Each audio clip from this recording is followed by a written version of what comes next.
We're here to talk all things digital as it relates to small business, and that's all we're going to do. My name is Ray, and today for this episode for this particular piece of content, I'm just going to kind of freestyle because you know the interesting thing is having been in this digital space for a decade plus. Uh, I know and I've learned so much about how to implement. Um, but getting on camera and actually talking about is a whole different animal. So it's something that hopefully you will offer me some grace, allow me to get my sea legs on this content creation piece, and really just talk to you just from the heart about what I see in this space. I deal with small businesses on a consistent basis all the time. Several businesses, on a weekly basis. Some of them new businesses, some of them, existing clients. And, a lot of them have really the same kinds of concerns. The concerns really start as it relates to digital with how do they keep up? Because most people didn't get into business in order to be a senior technology officer, in order to be a CTO of their company. There's a pattern I see in almost every small business I work with. They have the tools, they have the subscriptions. What they don't have is connection. The website doesn't feed the CRM. The CRM doesn't trigger follow ups. The follow ups aren't tracked. And reporting, it's a guessing game. That's Dusty Digital, not because the tools are bad, but because nobody wired them together. The fix isn't more tools, it's better structure. Let's keep going. If someone got into construction, they got into construction because they loved using their hands. They didn't want to work for someone, and they decided that this would be the best way for them to create a business where they create their own schedule, where they find and identify their own clients, and they're able to make a way for themselves and potentially create something that they can pass on to their children. Again, most people didn't start businesses to do something that they didn't start the business for.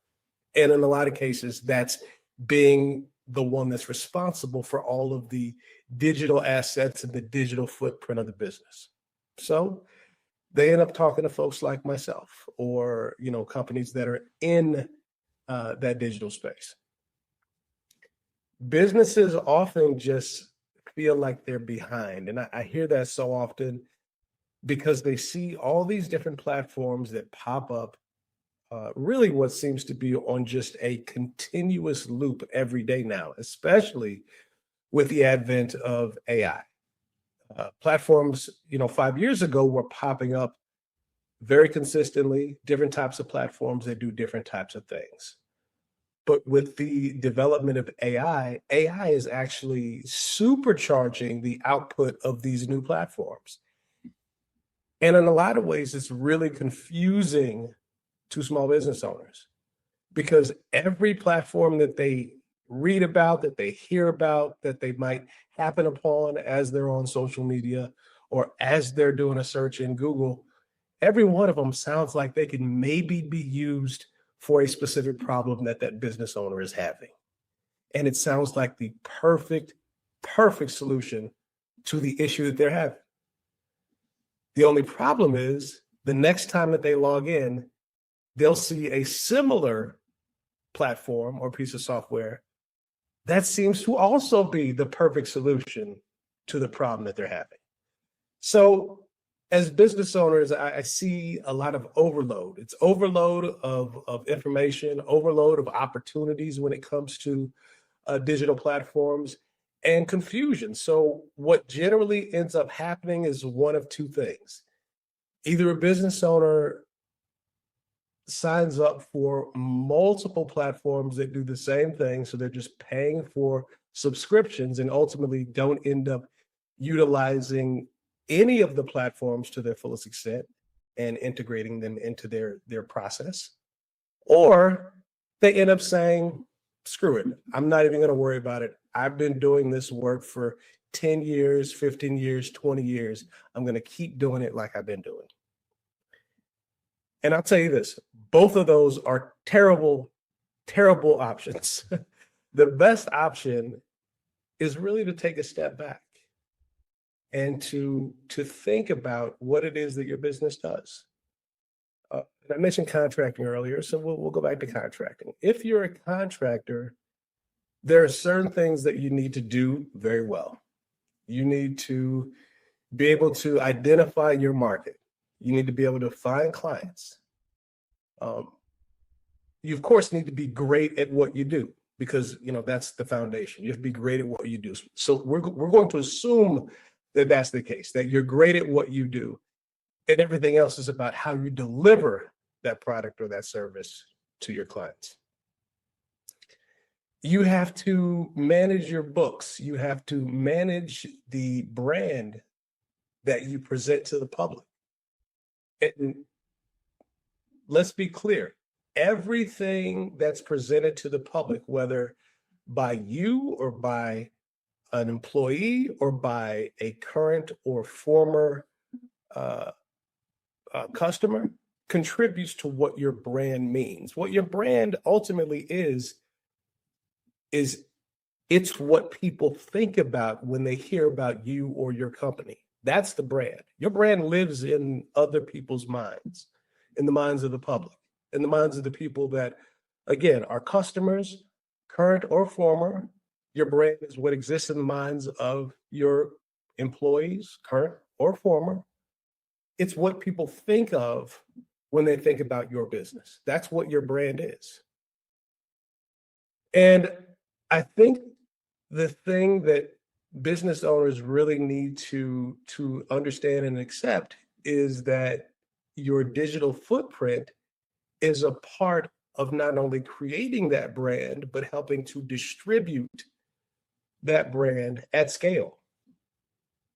And that's how you have to really look at everything that you implement into your business from a digital standpoint.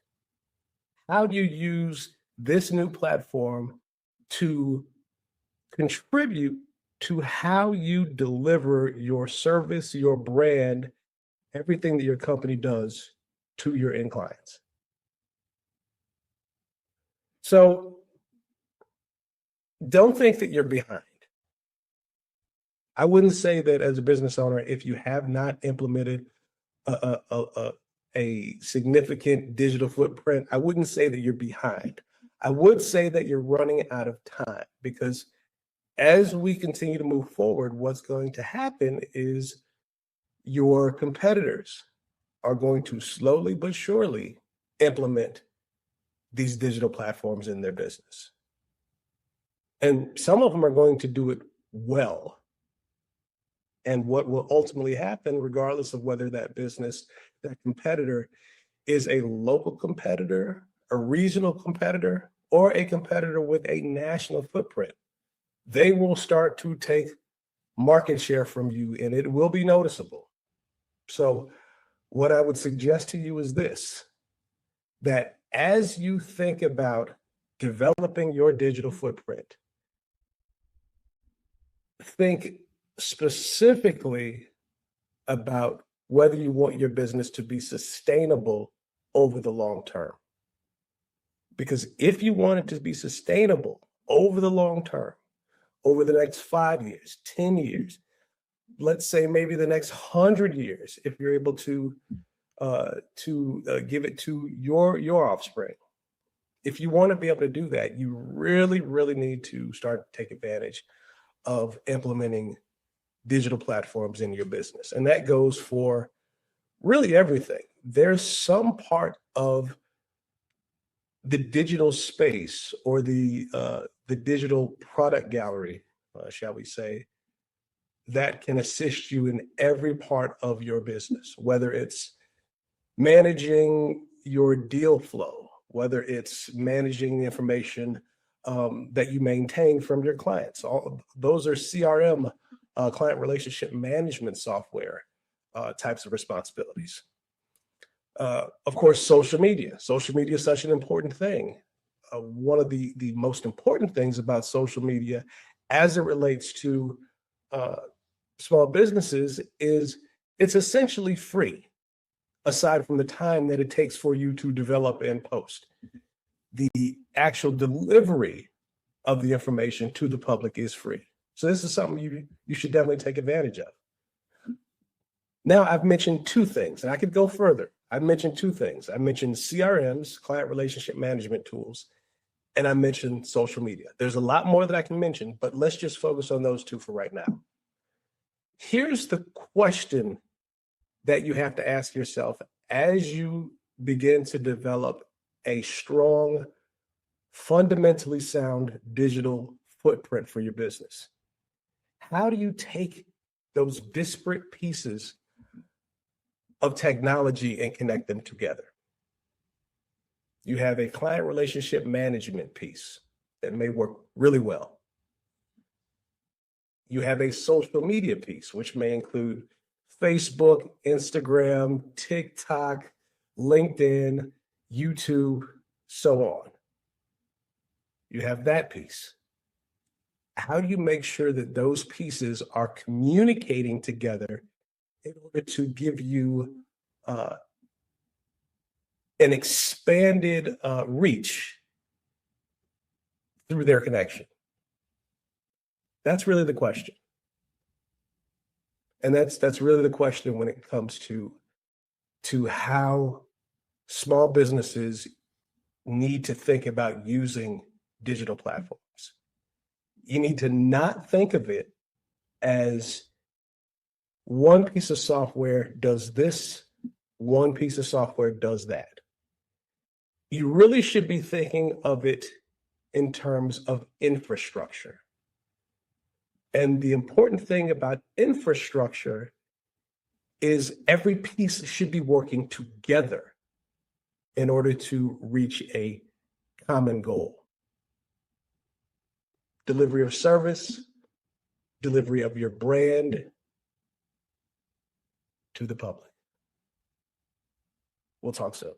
Your digital infrastructure is the plumbing behind the walls, invisible when it works, catastrophic when it doesn't. Give us a like for the YouTube algorithm and go ahead and subscribe now.